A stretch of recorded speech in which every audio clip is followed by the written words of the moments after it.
අපි මේ ඉන්නේ නකල්ස් වනාන්තරයෙන් ඇදහැලෙන ලස්සනම දියැලක් වන රාස්සැල්ල ප්‍රදේශයේ.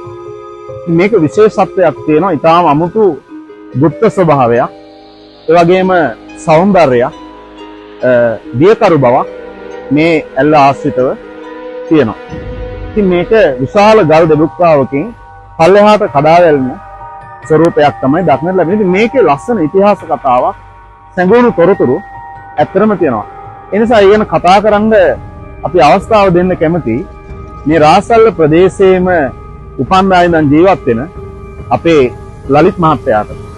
ලලිත් මහත්තයා මේක පැහැදිලි කරයි මේ රාස්සැල්ලේ මේ ලස්සන කතාව. අයිබෝවන්, මේ තමයි රාස්සැල්ල මහනුවර දිස්ත්‍රික්කයේ මධ්‍යම පළාතේ උන්නස්කිරි කඳුවැටිය නක්කස් කඳුවැටියෙන් ගලාගෙන එන මේ දියඇල්ල. මේ දියඇල්ල දැන් මිනිස්සු 526 ප්‍රමාණයක් බිලි අරගෙන තියෙනවා.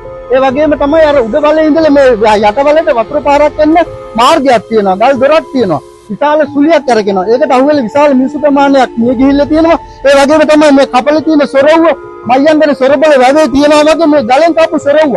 අර මුල් වලට වැහිලා තියෙන විශාල ඉතිහාසයක් තියෙනවා මේ රාස්සැල්ලේ.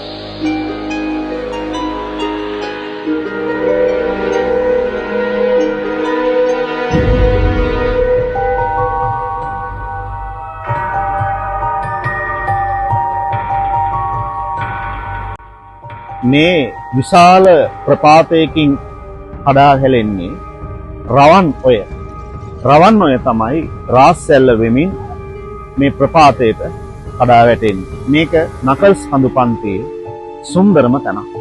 මේ වත්තේගම නගරය ආසන්නයේ.